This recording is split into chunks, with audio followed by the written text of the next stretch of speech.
시편 84편 5절입니다. 시편 84편 5절입니다. 제가 읽어드립니다. 주께 힘을 얻고 그 마음에 시온의 대로가 있는 자는 복이 있나이다. 아멘.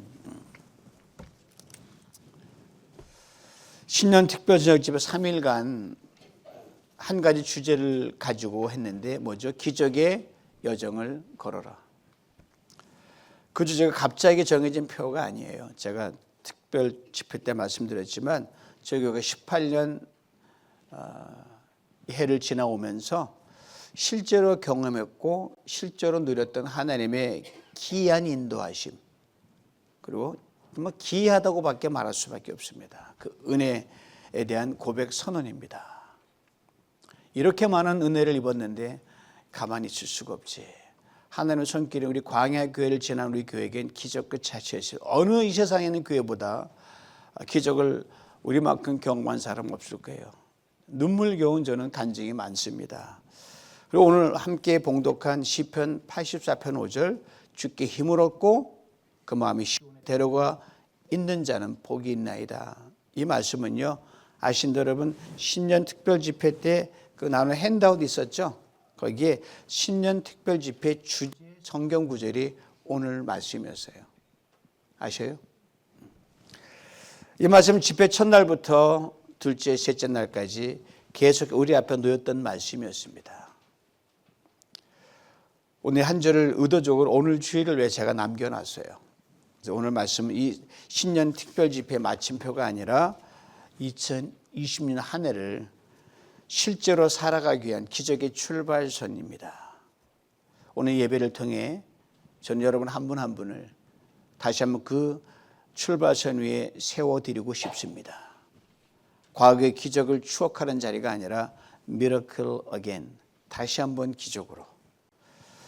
그래서 2020년에도 동일하신 하나님과 함께 다시 기적의 여정을 걸어가겠다는 믿음의 자리로 여러분을 두 손 들어 초청합니다. 그렇다면 이 여정의 시작에서 우리가 가장 먼저 점검해야 할 것은 무엇일까요? 환경도 조건도 능력도 아니에요. 그건 다 필요 없는 게 아니라 거기 너무 치심하지 마십시오. 어차피 우리는 모자란 사람들입니다. 어차피 부족한 사람들이고 그런 사람들이 어떤 분 할 땐 늘 하시는 분이 있어요. 저 볼 때마다 목사님 저는 원래 못난 사람이에요. 그리고 입만 뜨면 그러셔요. 그래서 저도 알아요. 그래요. 저는. 그렇죠? 우리 마음이 향하고 있는 길, 시온의 대로가 우리 안에 있는가? 이걸 우리가 보고자 하는 거죠. 이제 시는 그 사랑의 대상이 어디에 있는지를 고백하기 시작합니다. 사랑하는 사람이 있는 곳에로 눈길이 가게 돼 있어요. 그러니까 그토록 사모하는 그 장소가 무엇인지 고백할 수밖에 없습니다. 1절 봅니다. 만군의 여호와의 주의 장막이 어찌 그리 사랑스러운지. 오늘날 우리는 익숙하게 교회, 교회당, 예배당 이렇게 말하지만, 그리고 성전이라는 말을 쓰지만 이 말의 가장 첫 모습은 뭐냐 하면요, 바로 장막, 성막, 텐트 같은 거였어요. 그게 우리가 알고 있는 교회 건물의 모형입니다. 이 이스라엘 백성들이 광야를 이렇게 애굽을 빠져나 광야를 걸어갈 때 하나님이 친히 방향을 모르잖아요. 내가 너희와 함께 있다고 하는 징표로 주신 것이 바로 성전이요 장막이요 텐트였어요. 그래서 그 텐트가 쫙 가면 하나님으로 따라가시는구나. 멈추면 하나님이 우리와 함께 멈춰 계시고, 이거를 보이는 상징적인 거예요. 사실 조그만 텐트였거든요. 이거 뭘만 할까? 좀 더 클까? 그 안에 하나님 담긴다는 자체가 불가능해요. 우리 하나님 참 신실하신 게 내 녀석에 꼭 숨을 테니까 잘 봐라, 응, 이 말이 이게 성전의 텐트예요. 텐트 오브 미팅이 성막의 회막인데요, 만남의 장소가 바로 성막입니다. 오늘 시편의 이름이 분명히 드러나 있지는 않지만 표제를 보면 그 성경 헤딩이 있거든요. 고라 자손이라고 되어 있어요. 제사장 가문의 한 사람인데 이스라엘 출애굽 역사에서 참으로 하나님 속 많이 썩었던 문제 집안이었는데 철들어 가지고 찬양으로 새로 서서 한 영광 돌렸던 회심한 지파가 고라 지파입니다. 그러게 누구보다 하나님을 가까이 해야 됨을 뼈저리게 느끼고 살았던 사람들이에요. 이 사람이 성전하면 되는, 솔로몬 성전을 봤던 사람이군요. 성전하면 금방 탁 될 텐데 왜 굳이 장막, 성막이라는 단어를 꺼내 들고 있습니다. 왜일까요? 아마도 그의 기억 속에 자기 실수한 것도 다 들어있고 광야 지나면서 일어났던 일이니까 하나님이 계셨던 임재가 가장 생생하게 느껴졌던 그 현장이 이 천막이었거든요. 하나님 숨결이 가장 느껴졌던 것, 그냥 천막 지고 거기서 들어가면 하나님 얼굴 뵙고 나오는 리얼하게 느껴졌던 것이 그거였거든요. 그 광야에서 느껴졌던 하나님을 그리움이 이 첫 고백에 담아 놓은 거라고 저는 봅니다. 이런 추측을 가능한 대목이 2절이에요. 내 영혼이 여호와의 궁정을 사모하여 쇠약하며 내 마음과 육체가 생존하시는 하나님께 부르짖습니다. 여기서는 더 이상 장막이라는 표현 안 쓰고 궁정, 솔로몬 궁전을 씁니다. 1절은 장막이라 그랬다가 2절은 궁정이라 그랬다가 시인의 현재 처지가 고스란히 드러나죠. 지금 그는 성전에 있지 않습니다. 다른 데 있어요. 제사장으로 늘 성전을 자기 집 등하는 그런 사람인데 이유가 어쨌든 거기에 없는 거예요. 예배 드리고 싶어도 갈 수 없는 거예요. 제사를 드리고 싶어도 할 수 없는 거예요. 마음만 타들어갑니다. 영혼만 갈급해집니다. 시인은 말합니다. 타는 것은 마음과 영혼이 아니라 내 육체가 타들어갑니다. 이 말이. 다른 것은 이 갈증을 해소할 수가 없어요. 그 자신이 처한 자리에서 목놓아 찬양을 부르고 힘차게 하나님을 부르짖는 겁니다. 혹시 여러분 그런 경험이 있으셔요? 주일까지 기다릴 수가 없어서 월, 화, 수, 목, 금, 토 지난주를 먹지않잖아요. 주일날 기다리고 싶어서 그냥 찬송을 마음껏 부르지 않으면 견딜 수가 없어서 창문 꼭 닫아두고 하루 종일 일주일 내내 찬송 불러보신 분 손 들어보세요. 우리 여기 한 분 계시네. 네. 여러분 단데 부끄러워서 뭐 당연한 건데 내가 뭐 손 들어 그래서 다 한 줄 믿습니다. 기도하지 않은 숨이 막힐 것 같아가지고 집안견이나 아니면 일할 일터나 아니면 사업장에서 소리내어 기도하신 적 있으셔요? 일주일 내내? 다 그럴 줄 믿습니다. 그렇지 않으면 여러분 올 수가 없어요. 바로 시인이 그러고 있는 거예요. 그 갈증이 얼마나 깊은지 시인 마음이 어디까지 가 있는지를 보여주는 장면이 바로 3절에 아주 리얼하게 나타나 있습니다. 나의 왕 나의 하나님 만군의 여호와여 주의 제단에서 참새도 제집을 얻고 제비도 새끼들 보금자리를 얻었나이다. 예수님은 나중에 이 말씀을 인용하죠. 여우도 굴이 있고 참새 돼집이 나는 인자는 머리 둘 곳이 없다 하시고 그 말씀이거든요. 아주 조용한 장면이에요. 근데 그 안에는 참으로 깊은 탄식과 부러움이 담겨져 있습니다. 시인이 자유롭게 성전을 드나들 때는요, 초막 끝에 새는 눈에도 안 들어왔어요. 그냥 새가 있나 보다 그렇게 했어요. 진지하게 본 적이 없어요. 이제는 다른 거예요. 이제는 성전에 갈 수 없는 처지가 되니까 그 새들이 그렇게 부러울 수가 없는 거예요. 나는 못 부는 이 녀석은 처막 끝에서 아무 방해도 안 받고 노래를 부르니까 그 새의 처지가 너무너무 부러운 거예요. 여러분 수많은 자연 가운데서도 참새와 제비는 하나님의 제단 곁에 머물면서 집을 얻고 새끼를 기르고 보금자리를 누리고 있는데 정작 자신은 그 자리에 있지 못하는 것. 여러분 장면 상상이 가십니까? 집을 떠나본 사람이 집의 고마움을 알잖아요. There's no place like home 그러잖아요. 시인은 성전을 떠나보니까 그것이 얼마나 복된 자리였는지를 비로소 절절히 깨닫고 있는 겁니다.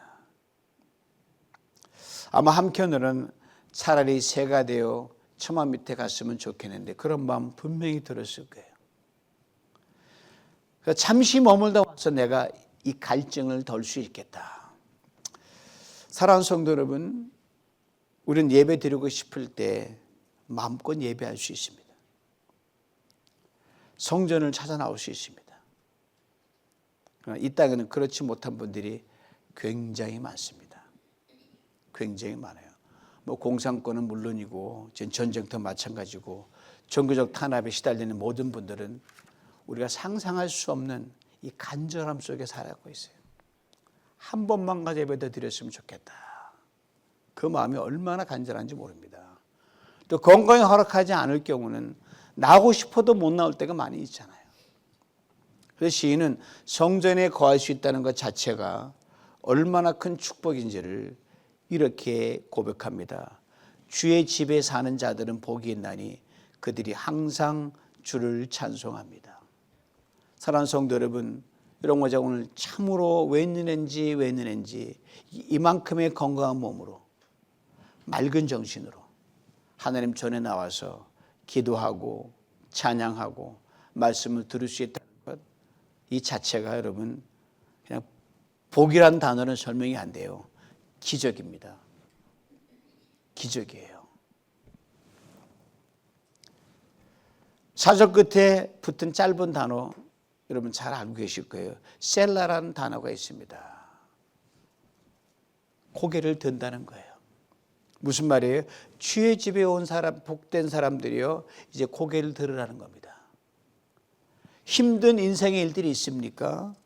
하나님 성전에 나왔으니 이제 고개 떨구지 말고 고개를 들으라는 거예요. 고난이 있습니까? 하나님 성전에 와 있으니 고난 잠시 내려놓고 고개 좀 제발 드세요, 이 말이에요. 감당이 벅찬 힘든 인생의 문제가 있는 분 계십니까? 성전에 앉아 계시니 고개를 들라는 거예요. 인생의 상황보다, 인생의 문제보다 더 크신 하나님 계시기에 고개를 들라는 겁니다. 문제 없어서가 아니에요. 고난 없어서가 아니에요. 참으로 이런 황망한 일이 그런 게 없어서가 아닌데 그건 하나님 전에 와 있으니 고개를 들으라는 거예요. 왜? 하나님이 그거 높이시니까. 사랑하는 성도 여러분, 이 자리에 성전에 와 계시니 여러분 담대히 셀라 하시길 축복합니다. 고개 들어보세요. 네. 문제가 밑에 있지 않습니까?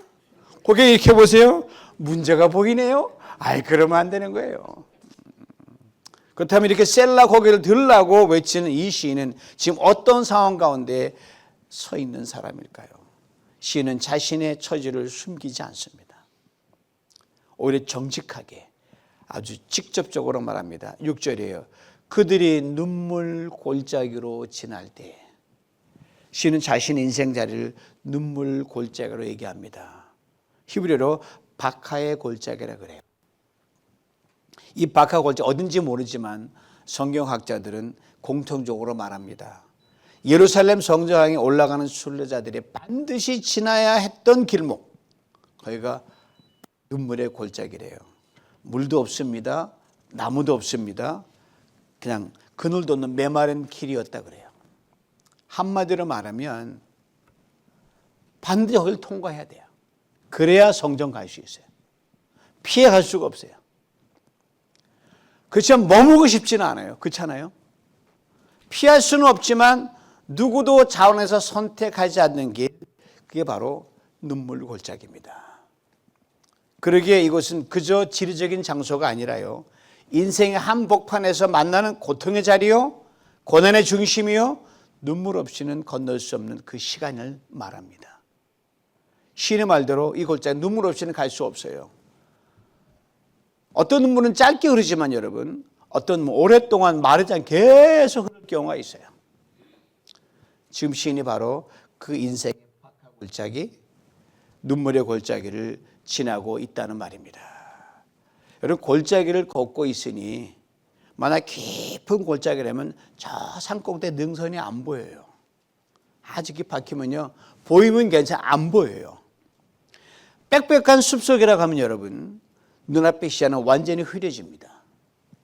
고작 몇 걸음만 보일 뿐입니다. 그런데 시인은요, 그런 상황에서 절망하지 않습니다. 몸은 성전에 있지 못하지만 그의 심령으로, 그의 영으로, 마음으로 하나님을 품고 있다란 말입니다. 신이 눈물의 골짜기를 설명한 뒤에 이제 이렇게 말합니다. 이 길을 무너지자 건너는 내가 누군가? 주께 힘을 얻고 그 마음에 시온의 대로가 있는 자는 복이 있습니다. 시인은 말합니다. 눈물의 골짜기를 피해가는 사람이 복 있는 사람이 아니라 그 골짜기 한가운데를 지나면서도 마음속에 하나님으로 향한 길이 끊어지지 않는 사람, 그 사람을 복이 있다 합니다. 여기서 시인은 아주 결정적인 표현을 써요. 시온의 대로. 여러분 대로 다녀보셨죠? 오실 때 큰 길 따라오셨어요. 저희 교회가 참 좋은 게 뭐냐면 오는 길이 되게 넓어요. 다른 교회는 좁아요. 우린 되게 넓어요. 이 말은 히브리어로 보면요, 단순한 길이 아니에요. 사람이 만드는 오솔길도 아니고요, 발에 밟혀 생긴 샛길도 아닙니다. 대로. 히브리어의 메실라 대로는요, 왕이 다니는 길입니다. 목적지를 향해 놓인 왕만이 가는 공식 도로예요. 우회하지 않습니다. 끊기지도 않습니다. 막히지도 않는 길이 대로입니다. 근데 시인은 말합니다. 그 길이 어디에 있다는 거예요?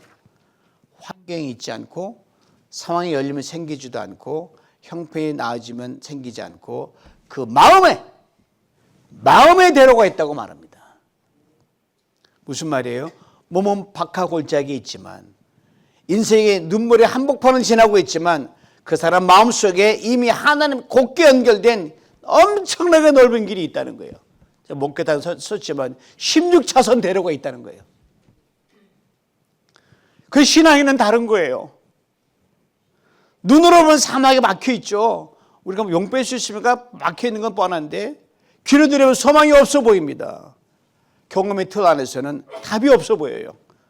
10년 깊은 곳에서는 주님이 주신 힘이 나를 그런데 일으켜 세웁니다. 마치 하나님과 내가 직선으로 연결되어 있는 것처럼 보여요. 이게 시온의 대로입니다. 그래서 어떤 일이 납니까? 고난 중에 찬양이 터져 나옵니다. 힘든 가운데 기쁨이 솟아나옵니다.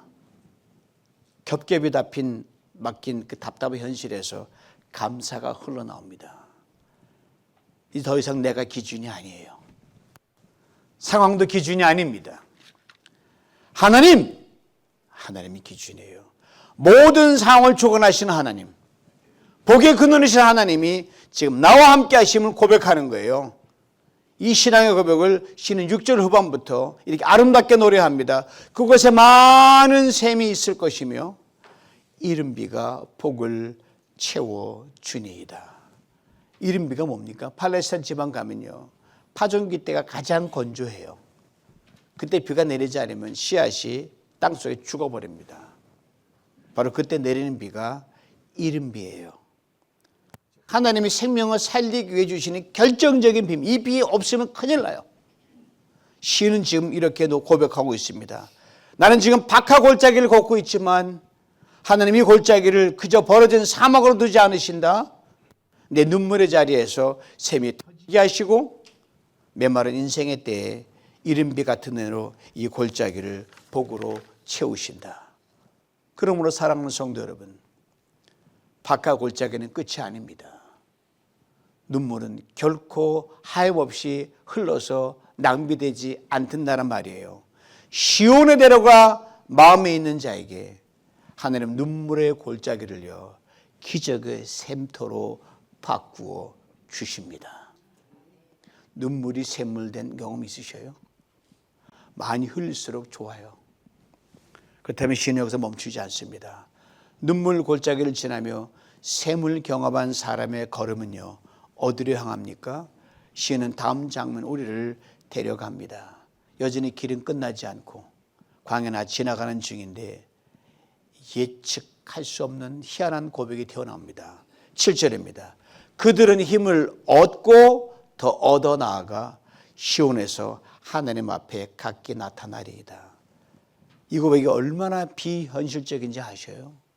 인간적인 관점에서는 정상이라면요, 깊은 골짜기에 지나가면 눈물 받아야 돼. 앞이 안 보이는데 이 고백 나온 자체가 비정상인데 정상으로 이렇게 나와요. 힘들어 죽겠다. 지쳐 죽겠다. 더는 못 가겠다. 이 고백이 나와야 정상이에요. 근데 시인은 말합니다. 힘을 얻고 더 얻는다. 앞으로 나간다. 이렇게 고백하고 있는 거예요. 이것은 광야 한가운데서만 나올 수 있는 고백이고요.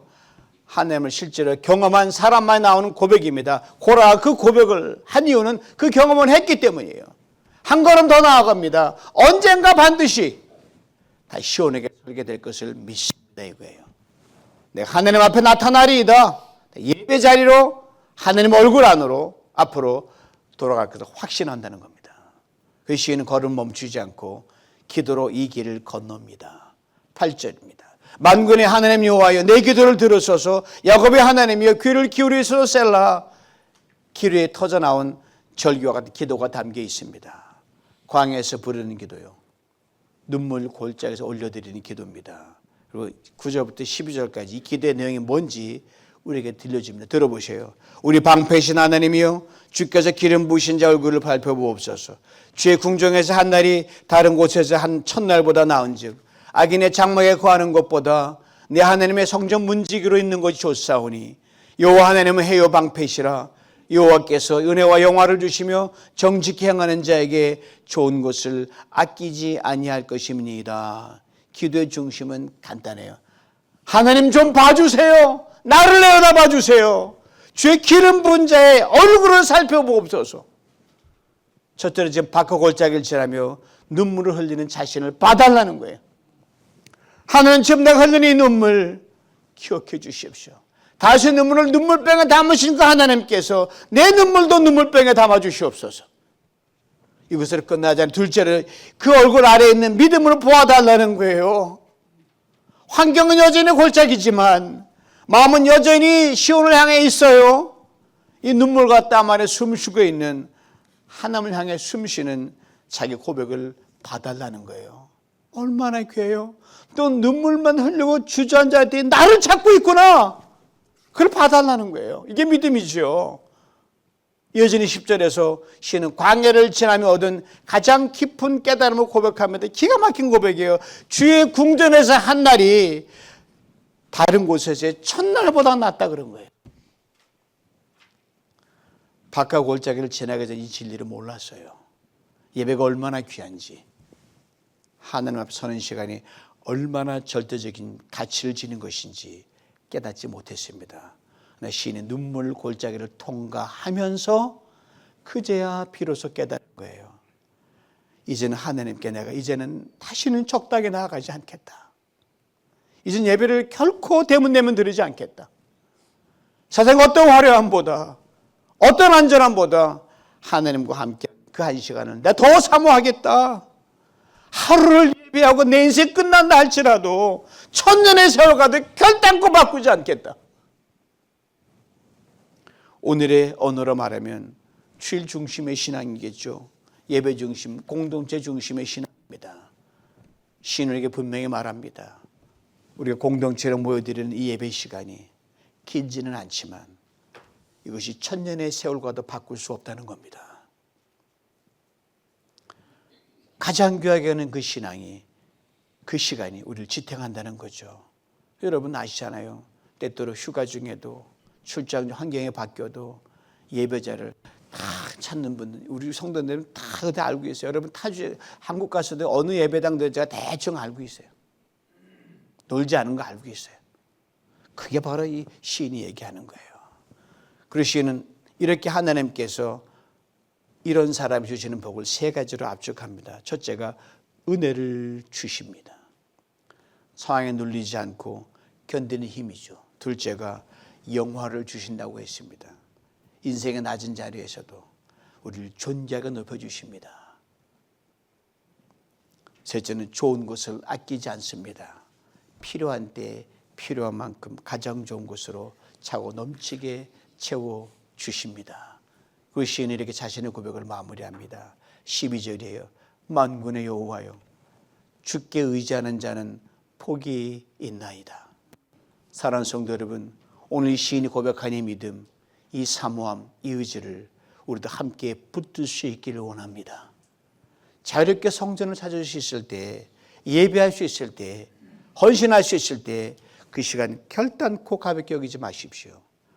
온 마음과 정성과 힘을 다하여 하나님께 나아가는 우리 모두가 되기를 원합니다. 상황에 눌려 고개를 떨구지 마십시오. 오늘 이 시간에 외치듯 셀라 하시면 돼요. 하나님이 보이시는 거예요. 혹 인생 어느 순간 눈물의 골짜기를 지나게 된다 할지라도 형편이 좋을 때보다 성전의 자율에 나올 수 있을 때보다 우리 하나님을 더 사모하며 더 깊이 매달리며 힘을 얻고 또 신비한 은혜를 누릴 수 있기를 원합니다. 하나님께 집중하는 그 간절한 예배의 시간, 그 헌신의 시간이 인생의 어떤 시간보다 더 값지고 더 아름답고 더 능력 있는 시간이 될 줄 믿습니다. 하나님께서는요, 이렇게 하나님을 찾는 얼굴을 결코 외면하지 않습니다. 시편 기자 고백복을 그들에 들려주십니다. 넘치는 은혜를 주실 줄 믿습니다. 우리를 높이시고 영원하게 하실 줄 믿습니다. 우리 삶에 필요한 모든 좋은 것을 아끼지 않고 채워주실 줄 믿습니다. 사랑하는 성도 여러분, 시편 84편은요 그냥 추상적인 시가 아니에요. 이 고백이 한 분 안에서 완전히 성취되었습니다. 바로 예수님이 그러하십니다. 하늘의 영광을 떠나 광야 같은 세상에 오셨죠. 길 없는 한가운데서도 친히 길이 되어주셨습니다.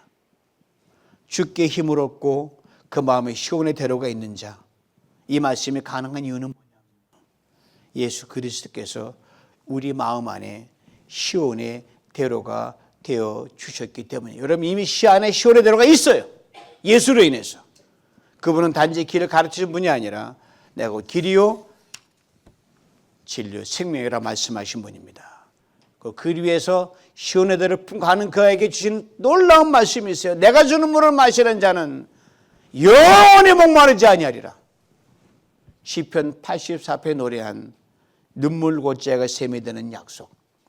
시온의 대로가 있는 자의 복은 예수 그리스도에 완전히 성취되었습니다. 시편 84편의 시인은 성전을 사모하지만 걷고 있는 길은 광야였어요. 그런데 광야가 눈물의 골짜기가 박하의 골짜기가 마르지 않는 샘물로 바뀐 겁니다. 이제 여러분 주일 예배를 다 마치고 우리 다시 세상 속으로 돌아갑니다. 광야죠. 광야입니다. 그 광야는 이제 더 이상 하나님 멀어진 자리가 아니라 하나님을 가장 실제적으로 만나는 자리가 될 것입니다. 오늘부터 밥을 먹을 때도 일을 해도 사람을 만나도 사업을 해도 혼자 길을 걸어도 차를 몰고 달려가도 우리는 주일에 성전 안에 걷던 그 마음으로 시온의 대로를 걷듯 하나님께서 이어진 길을 걸어가는 사람으로 한 주간을 살게 될 것입니다.